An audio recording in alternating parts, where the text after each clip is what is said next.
Good day once again, student. This is once again Ma'am Anna, and this is the part two of the pre-recorded video discussions. And to start with, by the way, before I start with the statistical treatment of data, I will first go back to the one type of internal consistency, which is the Cronbach alpha. So here, once again, this is used to determine if multiple items on a test or survey are reliably measuring the same underlying concept. And we will again use this formula in finding the reliability score of this type of internal consistency. And on my first video, I think I was not able to present an example. So my goal in this video is to present to you one example of this so that when this comes out in your exam, of course, you will be able to answer. Okay? So to continue, we have here the next slide. Say, for example, we have this situation here in which there is a six-item Likert type scale was given to the respondents. The total variance of all the items combined is 20, and the sum of the variances of individual items is 8. Before we can solve this problem, let's first identify what are the given. So in this case, the given are, first proceed, given are n, which is the number of items. In this case, we have six items. And another thing that's given is the summation of the variances of individual items, which is it was 8. And the next is the total variance of the scale, which is 20. So with that given, we will again use the formula, which is this one. Okay. So once again, n here is the number of items. A while ago it was k, but it's okay because it's just a variable. But the important thing there is we know what is the entry that we will gonna substitute here. In this case, once again, this is the number of items, our summation of the variances of individual items, and this is the total variance of the scale. So let's substitute. Our n is actually 6. Let's put that in our solution here. So substitute 6 here and another 6 here. Another thing is the summation is 8. So we have 8 here. And the total variances is 20. So with that, with proper substitution, we will use the PEMDAS rule. Of course, we will have this next step in which we simplify. 6 minus 1, that is 5. And then next here, 8 divided by 20, that is 0.4. And if we try to subtract 1 minus 0.4, that will be 0.6. And then after that, we will gonna multiply 1.2 times 0.6. Of course, we will get 0.72. Okay, so therefore, this is our Cronbach alpha. The result for the internal consistency or reliability test for the six-item Likert scale. Ma'am, what is our interpretation to this? Will we continue to use the adapted questionnaire or will we use another questionnaire? So based on this result, using the table, first erase everything. Using the table, 0.72 falls on this range. So therefore, it's a good research instrument. Therefore, we can adopt it and use it as a research instrument in our study. So that's the use of the Cronbach alpha in determining whether our instrument is reliable enough in order to use it in our research study. Once again, please familiarize this concept because I tell you, this will come out in your examination. I do hope you listen very well and study very well how do we calculate the reliability, especially using the Cronbach alpha, the Kuder-Richardson a while ago, and at the same time the split half. So we have three. So please take note again of the things that we need to do in order to solve these three types of internal consistency test. And to continue, we have here another lesson which will be all about statistical treatment of data. Again, This will be reflected in your research design, or I mean research method. So please take note of what do we do in order to find the accurate statistical treatment of data.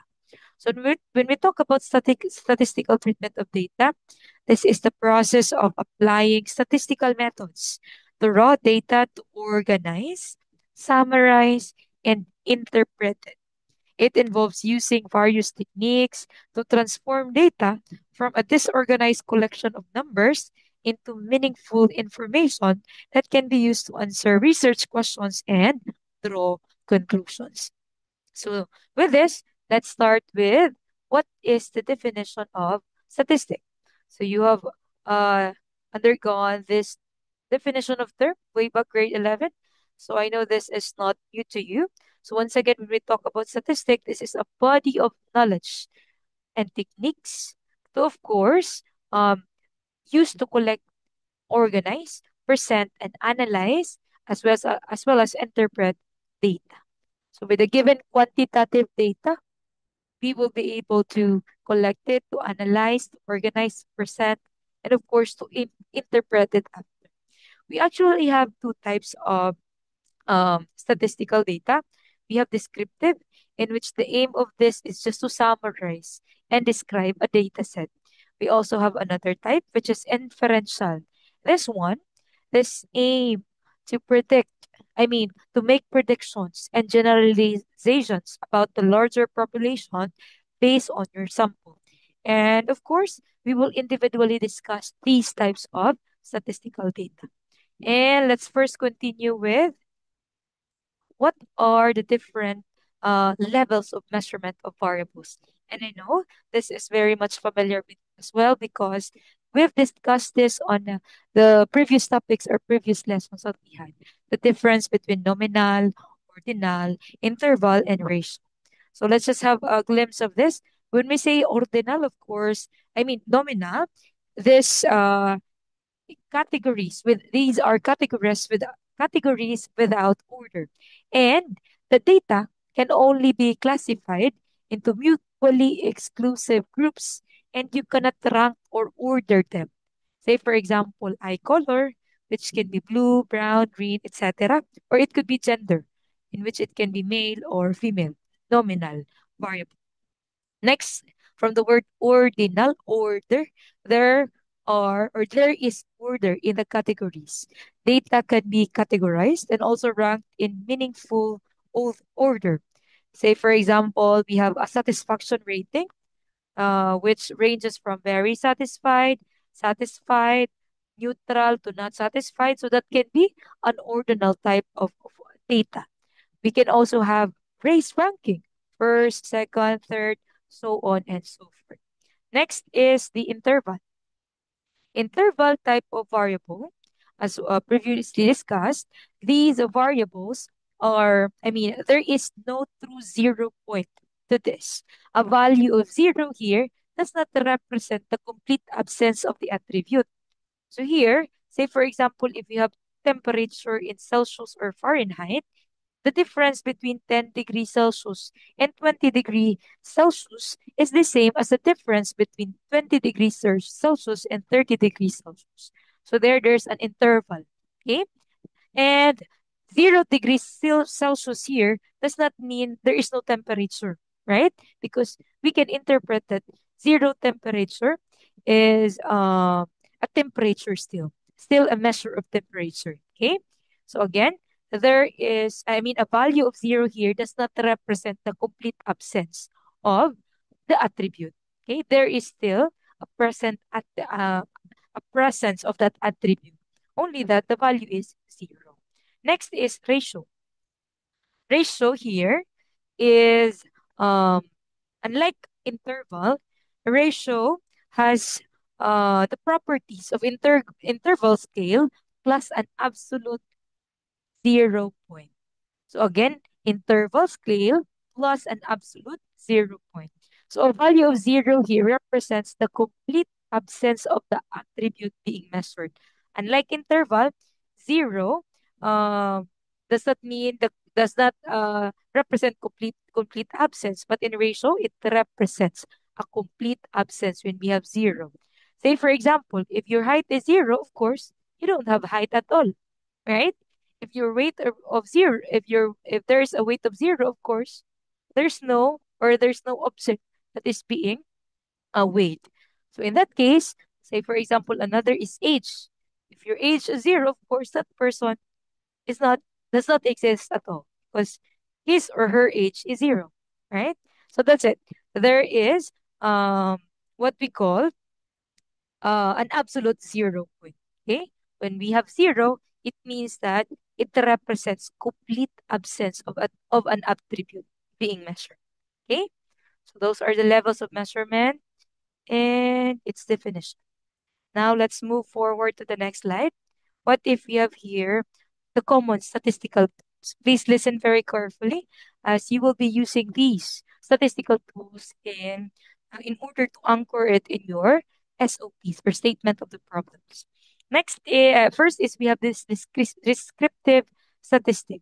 So what is again, a descriptive statistic? It aims to describe, right, a phenomenon. Okay, here we have what we call frequency distribution. This is the very first one. So when we talk about frequency distribution, this is commonly in the form of table or graph that shows how often each specific value or range of values appears in the data set. Say, for example, you are surveying um, the frequency of use of, say, for example, phones in a week. Therefore, number of hours. Is it 1 hour, 2 hours, 3 hours? You are going to tabulate that or maybe present it in a graphical form. So you will count the frequency of that distribution of to the to I mean in relation to the respondents. Okay. And of course, it is used to organize and summarize data to make it easier to understand. And the next one is what we call proportion. So in proportion, say for example, 5 out of 10 respondents says they are using Facebook as their way of communication. Of course, the ratio of that is 5 out of 10. So that is it. That's proportion.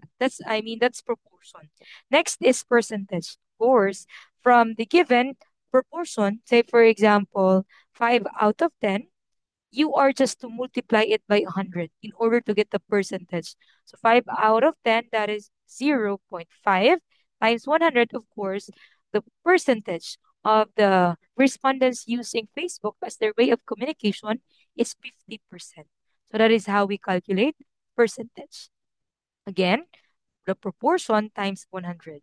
Next is, I know you are very much familiar with this.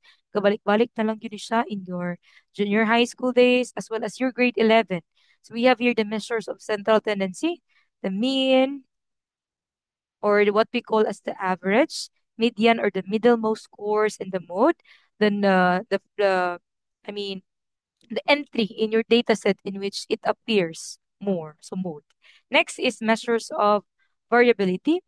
Here is it attempts to know the measures of this person, how spread your data or how scattered the data points are from the center value. So this includes the range. So in order to get the range, of course, highest score minus the lowest score. I know you are familiar with this. So I will no longer discuss this deeply. Average deviation. This is the mean absolute deviation in which you are to get the average of the absolute differences between each data point and the mean.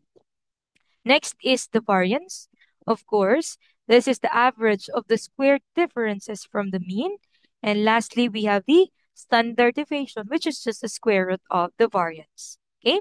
And to continue, we have here another slide, in which we will talk about inferential statistics this time. So once again, inferential statistics is a branch of statistics that uses data from a sample to draw conclusions or make predictions about a larger population. So instead of just describing, just like what descriptive statistics aims to do, it aims to make generalizations and, of course, tests hypotheses. So that's the role or the goal of inferential statistics. And to continue, we have here two types actually. We have parametric, and the next slide would be all about non-parametric. So let's first have this parametric parametric tests. So here we have actually one, two, three, four, five, six sample parametric tests. We start with the t-test. So here in t-test, um, this type of tests are statistical tests that make certain assumptions about the population from which the data is drawn. Specifically, later I will discuss, especially in relation to the SOP, what is the use of this. So they assume that the data follows a normal distribution, since this is a parametric test. And of course, this is used, again, this t-test is used to compare the means of two groups to see if there is statistically different from each other. Again, this compare the means of two groups to see if they are statistically different from each other. So that's the use of t-test. And commonly it is used when the sample size is small. Specifically if the sample size is less than 30. So we will use t-test. And the population standard deviation is unknown. Next is what we call z-test. So here, if we are to use, we will use z-test, especially when we are comparing means again. But please take note that this is typically used when the sample size is large. So when the sample size is greater than 30, or when the population standard deviation is known, we will use z-test. Okay? Next, F-test. When do we use F-test? F-test is statistical test that compares the variances. Again, for t-test and z-test, we will compare the means, but for the F-test, we will compare the variances of two or more populations. And it is the basis for more complex analysis, such as the analysis or variance or an ANOVA, which is used to compare the means of three or more groups. T-test, Z-test, and F-test. Next, the most commonly used inferential statistic, the person product moment correlation, or commonly known as the Pearson R. Okay? So here, of course, we are trying to test the measure of the linear relationship between two variables. And we know that the value ranges from -1 to +1, or a value of +1 indicates a perfect positive linear relationship. And -1, of course, indicates a perfect negative relationship. And in this case, we will also proceed with the simple linear regression. So in simple linear regression, this is used to model relationship between a dependent variable and a single independent variable. It seeks to fit a straight line to the data that best predicts the dependent variable. So does the independent variable significantly predict the dependent variable? So if that's the case, if that's the SOP, we will use the simple linear regression. Next is the multiple linear regression. So here, from the word multiple, this is an extension of the simple linear regression because it models the relationship between one dependent variable and two or more independent variable. And of course, it is used to predict an outcome based on a combination of multiple factors. Again, two or more independent variables, does this significantly predict the dependent variable? So that is the use of the multiple linear regression. Again, descriptive and inferential statistic. Next is, okay, and the next slide would be a sample problem that will help us solve. Oh, no, not yet. We will have first the inferential statistics. So since we're done with the what we call descriptive statistics or parametric tests, we will have this non-parametric tests. First is we have the chi-square. So here in chi-square or chi-square test, this is used to analyze categorical variables. But first, before we start with chi-square, let's first identify what is non-parametric tests. So non-parametric tests are statistical tests that do not make any assumptions about the distribution of the population from which the data is drawn. They are often used with nominal or ordinal data or when the assumptions of parametric tests are not met. So once again, when the data is not normal or normally distributed, we can use this non-parametric types of tests. And when the data is ordinal or nominal, we can use these. So once again, we have this non-parametric test in which we will start with the so chi-square again is used to analyze categorical variables. It compares the observed frequencies of the categories with the expected frequencies to determine if there is a statistically significant relationship between the variables. We also have three types. We have here the test of goodness of fit. So, what is a test of goodness of fit? This type of chi-square test determines if a sample's distribution of a single categorical variable matches a hypothesized or expected distribution. Again, sample's distribution of single categorical variable matches hypothesized or expected distribution. In that case, we will use the test of goodness of fit. Now, to continue, we have here the test of homogeneity. So we will use this um, if we want to determine if the distribution of a categorical variable is the same across two or more different populations. So is the what do you call that? Is the distribution of two or more different populations the same or not? So we will use test of homogeneity. Next is test of independence, in which this test is used to determine if there is a significant relationship between two categorical variables from a single population. So once again, test of goodness of fit, test of homogeneity, test of independence. And lastly, we have here the Spearman rank or the Spearman rho.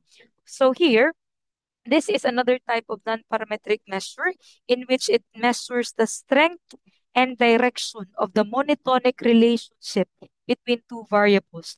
This is actually the counterpart of the Pearson R, the Spearman rho. So in this case, it is used when the data is ordinal, or when the assumptions for a Pearson R correlation are not. So here, it's very important that choosing between Pearson's R and Spearman's rho depends on the type of data you have and the relationship you expect to see. So you should use Pearson R if both of your variables are continuous. Again, please listen very carefully. This is very crucial, especially in finding the statistical treatment of data. So again, when the variables of your study are continuous, such as age, height, temperature, you expect a linear relationship between them, meaning the data points form a relatively straight line on a scatter plot. Therefore, you will use Pearson R. Next is when to use Spearman rule. So Spearman rule is used, take note, when your data is ordinal, especially when the instrument you use includes rankings or rating on a scale. Again, rating on a scale. Or when your continuous data is not normally distributed. In that case, you will use Spearman rho or Spearman rank correlation coefficient.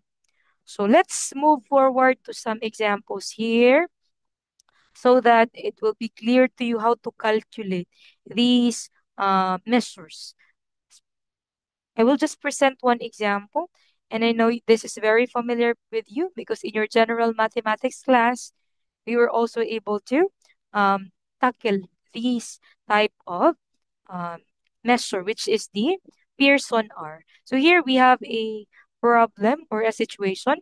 Miss Dahlia wants to find out if there's a relationship between the scores of her students in their English and math tests. So therefore, she administered a 10-item test to 10 students, and their score can range from 0 to 10, with 0 being the lowest and 10 as the highest.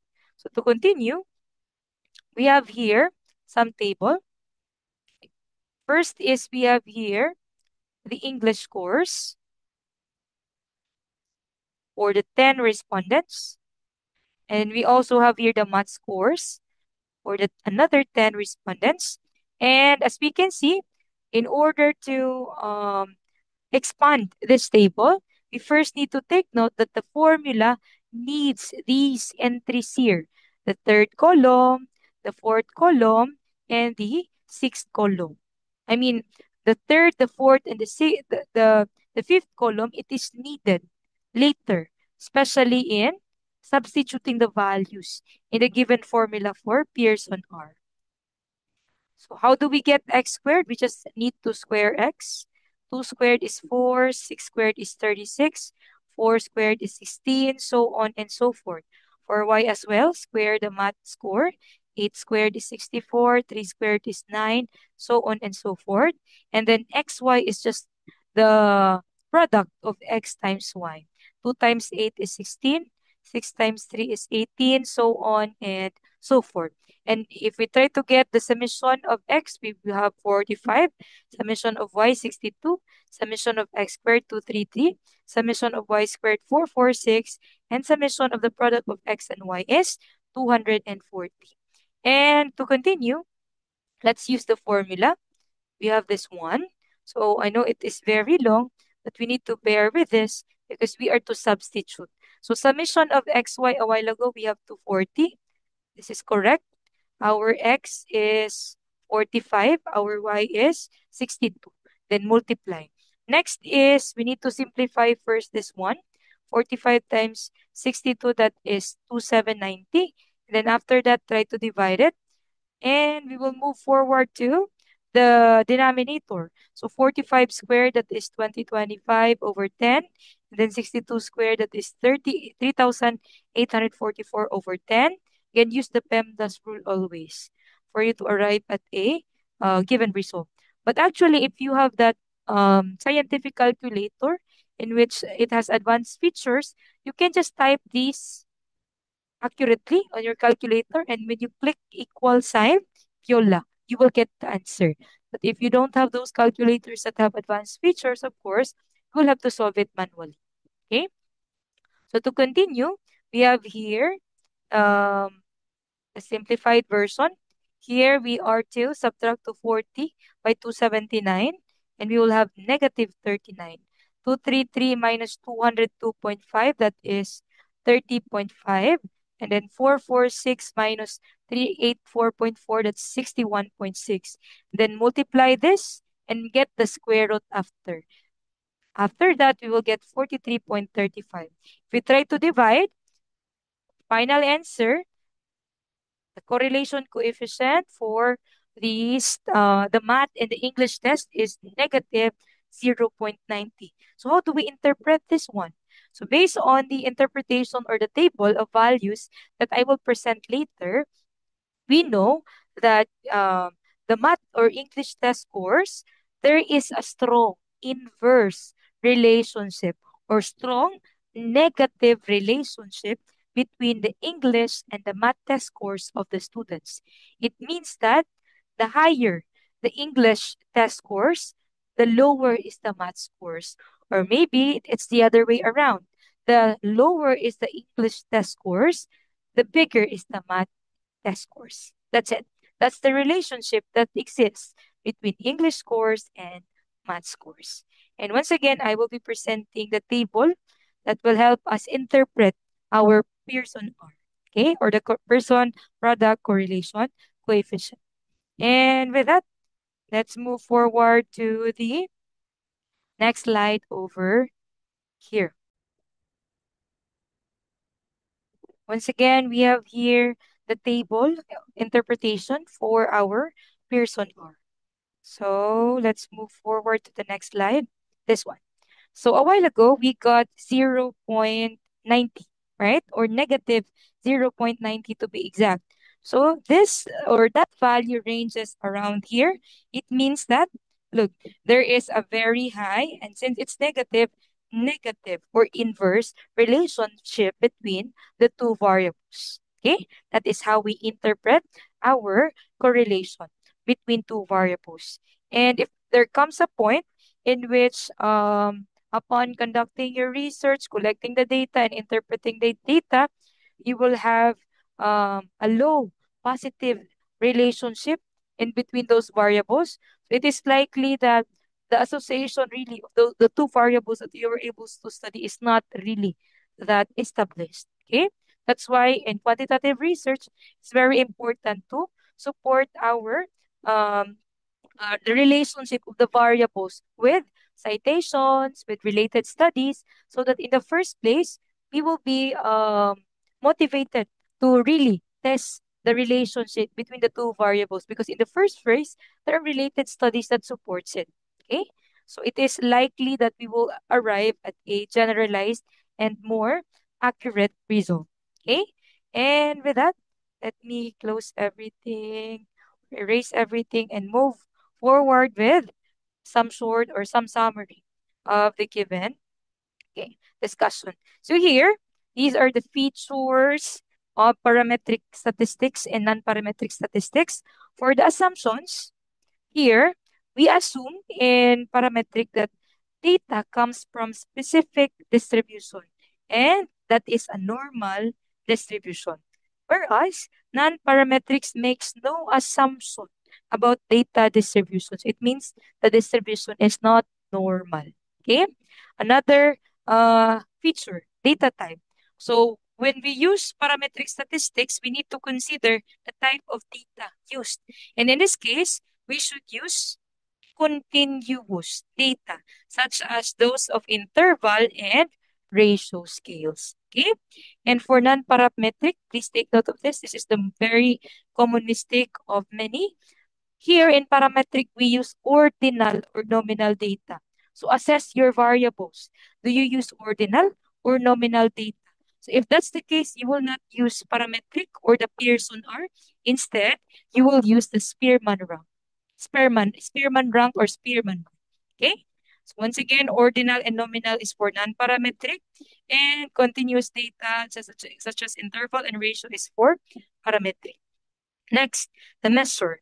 These measures of measures of central tendency like the mean. So when we use the mean, of course, we will use the parametric statistics. But if we use the median in interpreting our measures of data or mood, that is a non-parametric statistic. Okay. Next is we have this statistical power. Generally, this parametric type of tests is more powerful if assumptions are met. Next is for non-parametric, it is less powerful compared to parametric tests. Okay? So once again, those are the features and differences among parametric and non-parametric types of tests. Okay? And to continue, let me first erase everything and move forward to some example over here. So these are the commonly used formula or statistical tools, statistical treatment of data, especially when we would like to anchor it in our statement of the problem. So I know many of you use this SOP, especially dealing about the demographic profile of the respondents. So in that case, we have here some example. What is the demographic profile of the respondents in terms of age and strand? So in that case, the statistical treatment of data that we will use is the percentage, where F here stands or represents the frequency, how many people or respondents responded to that type of, say, for example, measure or instrument. And next is N, of course, That is the total number of observations or total number of respondents times 100 since it's percentage. So here I will present again another sample table that will help you interpret.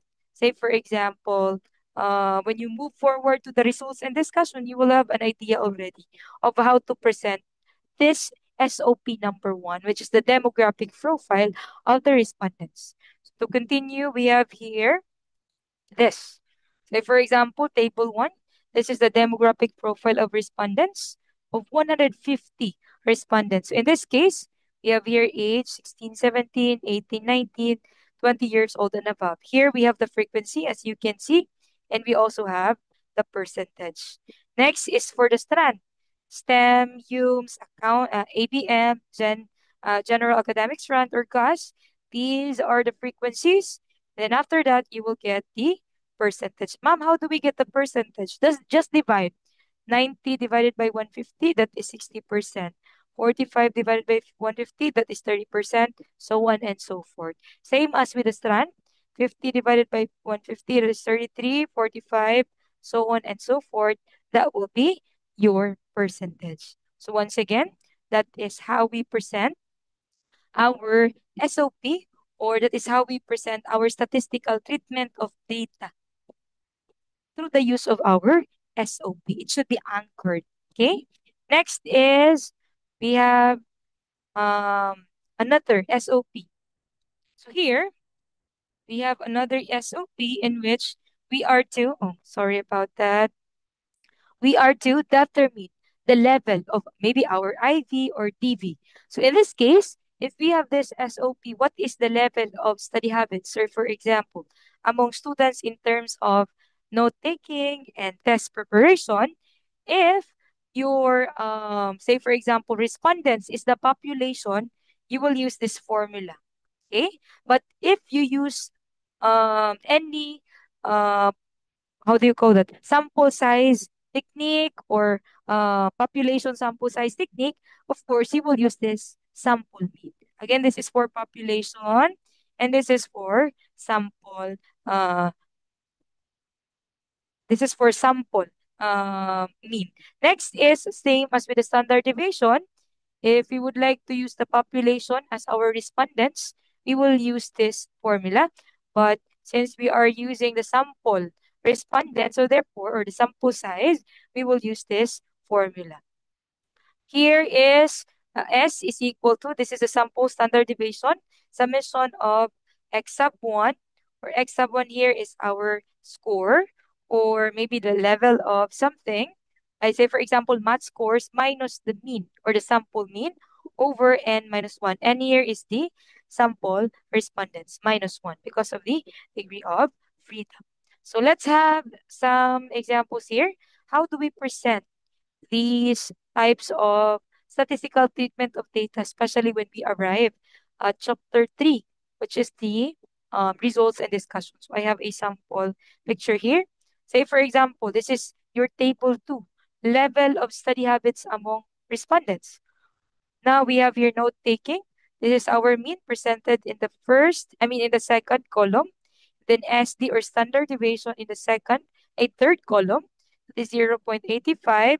And the verbal interpretation, we will of course base it onto the range of measures that we use in our research instrument part. So 3.90 based on the research instrument, that is high. So it depends on the range of means that you were able to adopt. In this case, we have 3.90, which is high. Then 4.15 again for the test preparation with 0.70 standard deviation, which appeared to be high. So overall, the level of study habits is 4.03 with a standard deviation of 0.778, which is also high. So again, this will be useful when you proceed with chapter 3, which is the results and discussion. So I just include this here so that you will have an idea of the alignment, okay? Streamlining of the parts of the research. So again, the tool that we will use is the mean and standard deviation. It matters if you examine the population or the sample. So the formula also varies. Next is another SOP, another common SOP. Is there a significant relationship between study habits and academic performance among students? So you will use the Pearson's R. Please take note again that study habits, when both study habits and academic performance are measured on a continuous scale, meaning, say for example, total score on study habits inventory, you are to get that in using continuous scale, and the student's GPA as well, you will use Pearson R.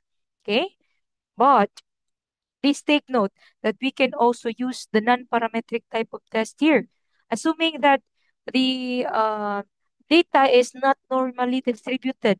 And another thing is you used a, say for example, Likert scale or ordinal scale in measuring your study habits. So therefore, you will make use of what we call this one, this Spearman's rule.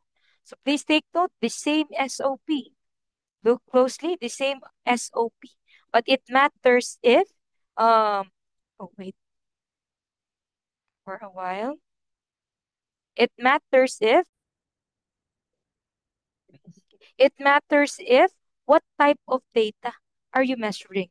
Okay? So once again, if the type of data that you are measuring is ordinal, okay? Or you use some sort of Likert scale or what do you call that ordinal type of scale, therefore you are to use, look closely, you are to use Spearman's rule.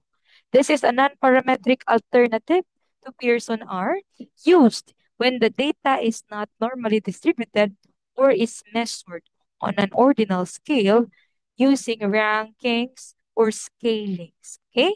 For example, five strongly agree, four disagree, four agree, so on and so forth. So if you use those types of research instruments in measuring your independent or dependent variable, you should use Spearman Pro instead of Pearson R.